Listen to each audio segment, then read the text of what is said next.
Welcome back to the Cossy Arsenal channel. My name is Cossy. Welcome back to a brand new video. It looks like Rodrygo Goes will be playing for Arsenal next season, but Arsenal have to be creative in order to get the deal done. According to the BBC, the player is giving full consideration to a move to Arsenal. Arsenal have to be a little bit creative in terms of, getting their finances and also getting players out of the way. But Rodrygo to Arsenal is 100% on, and we are working towards that. Also, guys, we need to react to the story of Alexander Isak potentially to Liverpool. Remember, Alexander Isak was Arsenal's #1 priority, and this is where I want to indulge you. This is where I want to ask you right about now. If Arsenal have 120 million, of course, we're going to spend about 80 million pounds on Rodrygo. We would spend about 60 million on Eberechi Eze. Would you spend 120 million on Alexander Isak alone, or would you spend 120 million on Eze and Rodrygo? Let me know in the comment box below. We're going to be talking about his move to Liverpool. It's a little bit kind of a dagger to the heart. It's painful, but also you think about Liverpool now with Salah, Isak, and Florian Wirtz. That is a million miles apart from what any other team is trying to have and trying to create. Liverpool are creating a monster, and I am afraid. We'll talk about that. We'll talk about Rodrygo. Hit the like button for me. Subscribe to the channel as well. Let's get into it. Let's start off with the Rodrygo story as reported by Sami Makpo from the BBC. And it says that Arsenal have now been informed that Rodrygo will give more consideration, serious consideration to a move to Arsenal. The fee would most likely be closer to 80 million pounds, and he would command a big wage as well. Arsenal need to be creative in how they can accomplish that deal. But in terms of player preference, in terms of convincing the player, and in terms of trying to understand whether the player wants to move to the Premier League, whether the player wants to play for Arsenal, that is done. That is dusted. Right. So that's where we are with Rodrygo. Initially, when Madrid was still in the Club World Cup, there were so many questions that have slowly but surely been answered in recent days and the recent weeks as well. I think the biggest question was, are Madrid really willing to let go of Rodrygo? And that was answered very, very quickly before the end of the Club World Cup. Fiorentino Perez and Xabi Alonso, they made it as vivid as possible, black and white. There was a writing on the wall that everyone could read and see that Rodrygo was for sale, and they were willing to get any amount of money between 70 million pounds and 80 million pounds, right? And that was made clear by the manager. He didn't play him in the Club World Cup as much as he would have loved to as a player.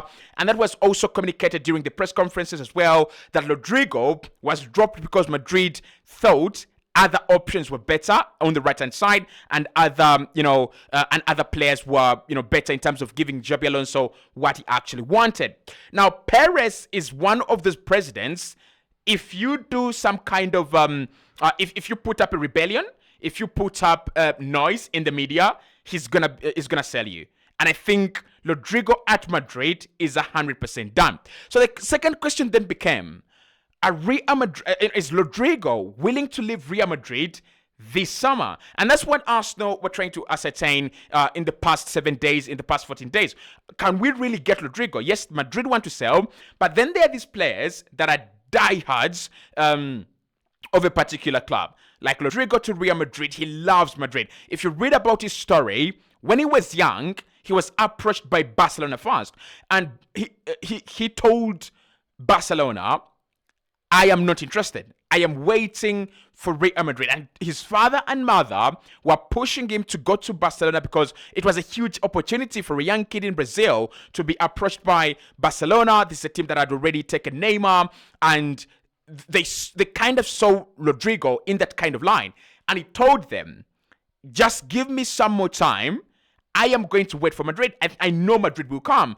And eventually Madrid came, and his dream of playing for Real Madrid came true. So it was always going to be difficult, and it was always going to take some time for Rodrygo to make a decision that he has to leave the club of his dreams. He has to leave the club of his life to go and play football elsewhere. It's like any Arsenal player who has been dreaming about playing for Arsenal, like Thomas Partey, landing at Arsenal. It is very difficult for such a player to actually go away from from Arsenal. And if not the circumstances that happened and, life getting in the way, I believe Partey would be an Arsenal player still by now. So Rodrygo had to make a decision. And that decision has now been communicated in clear words, black and white.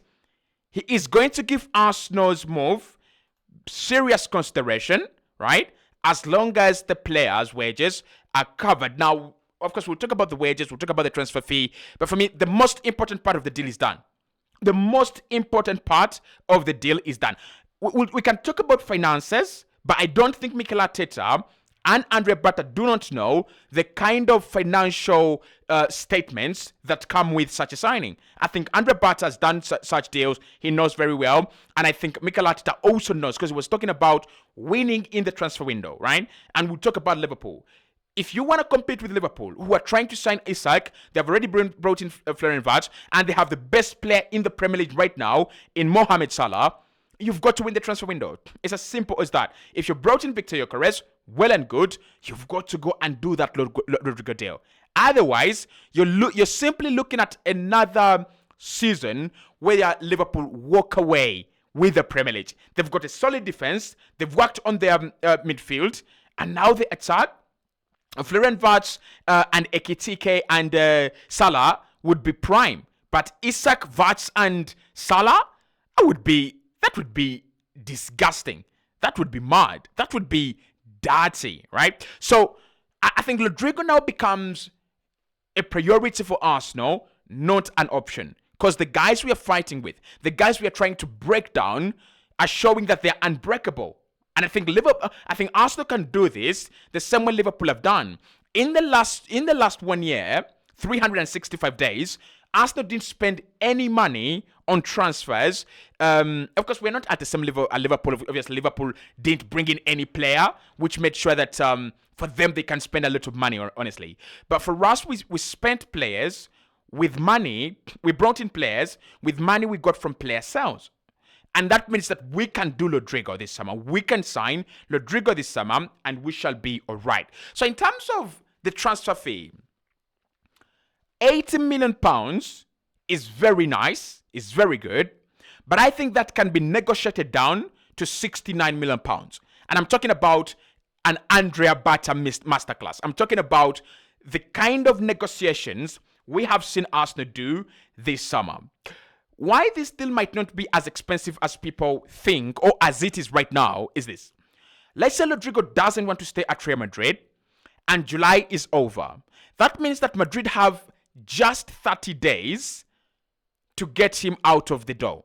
And 30 days, you're considering maybe Bayern have got, let's say they've got Luis Diaz, right? Maybe Bayern have got Luis Diaz. Liverpool have Florian Wirtz in that position. They're not going to sign him. He's not going to go to FC Barcelona. Definitely, maybe not PSG, because PSG are trying to renew Bacola. And he doesn't want Al Nassr and all these ridiculous clubs in Saudi Arabia. Well, how many options do you have? You have maybe Man City, maybe Chelsea, and Arsenal. But in terms of priority, he wants to go to Arsenal. So this still needs to drag on, and this deal should drag on until August, because it allows Arsenal to do this deal at a much cheaper deal. I'm telling you, mark my words, this will be done below £75 million. It will be done below £75 million. Now, in terms of wages, there is not much we can do.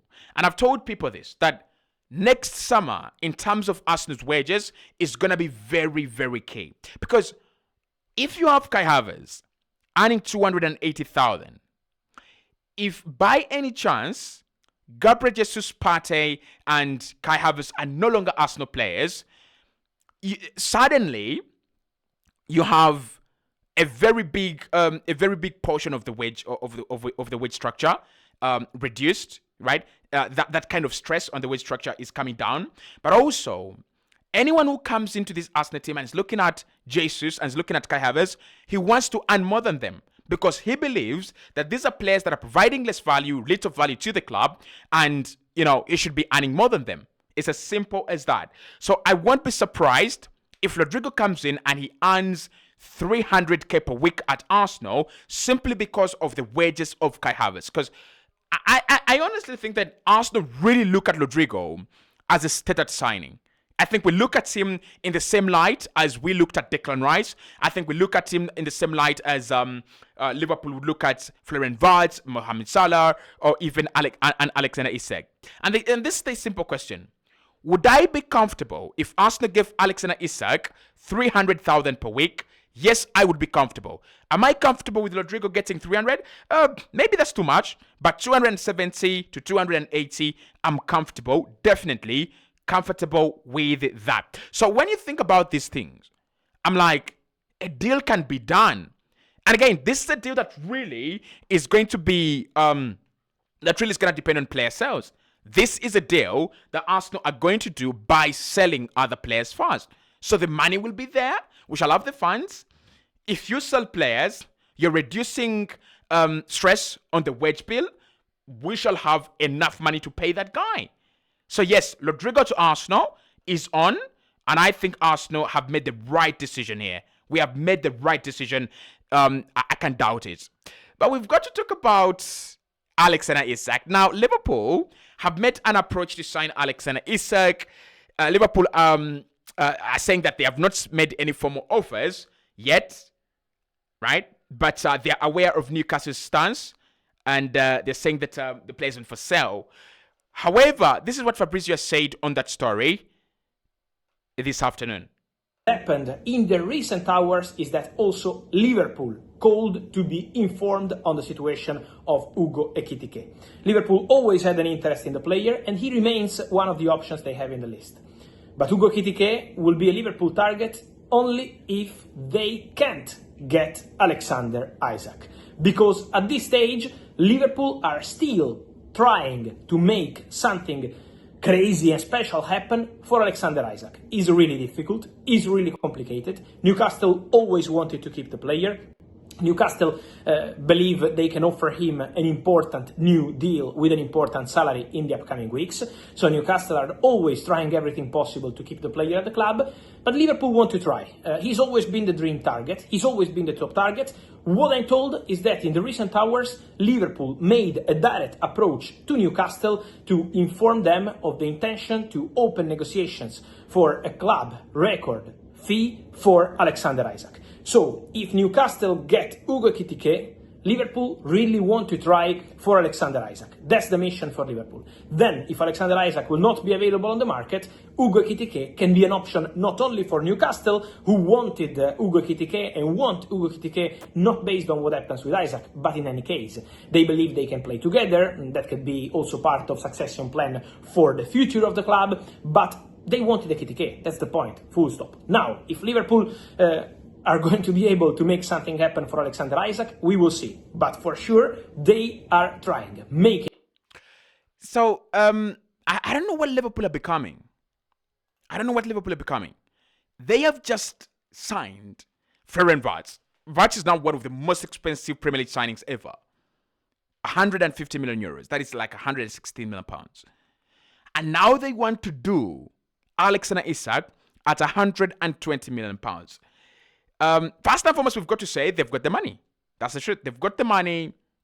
They have not spent a lot of money in the last year or so. So they've got the money, and you can see the kind of deals they're doing. And they're a great club at selling.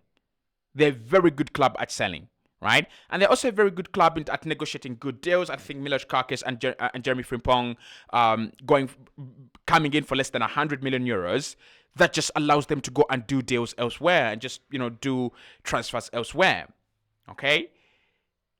But Alexander Isak going to Liverpool when he was Arsenal's number one priority is like a dagger to the heart. It pains.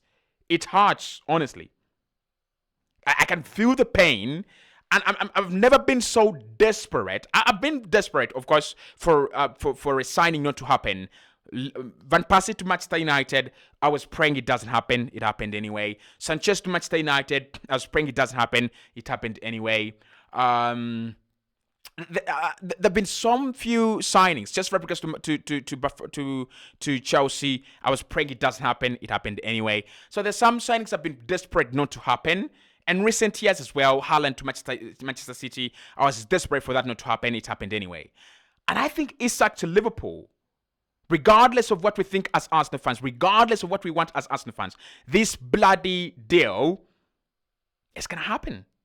It's going to happen because they're getting Ekitike for 80 million euros or 90 million euros, and they're selling this guy at 150 million euros. It's going to happen. It's going to happen. Guys, it is going to happen. Isak will be a Liverpool player. This is a domino. The moment Alexander Isak says, I want to go to Liverpool, and Newcastle have got Hugo Ekitike, boom, game over. Game over.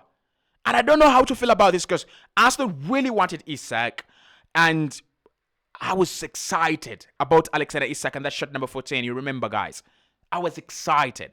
I'm not saying I'm not excited. I'm very, very excited. I'm so excited, but it's not the same. It doesn't feel the same anymore. It doesn't feel the same anymore. It really doesn't. Isak to Liverpool. They're creating, a devastating monster out there at the Anfield. You can't have Florian Wirtz and Isak and Salah. You can't. That is like 60 goals guaranteed from those three guys. Okay, 50 goals guaranteed. Because each of them is capable of giving you 16 goals per campaign. 16 goals next campaign. That is already the league gone. Even with Arsenal having Gyökeres and with Manchester City having Haaland, the league is gone. I don't know, but I have a very bad feeling it's going to happen. And I have a very bad feeling I'm not going to like it. But you can let me know what you think about Isak and Liverpool.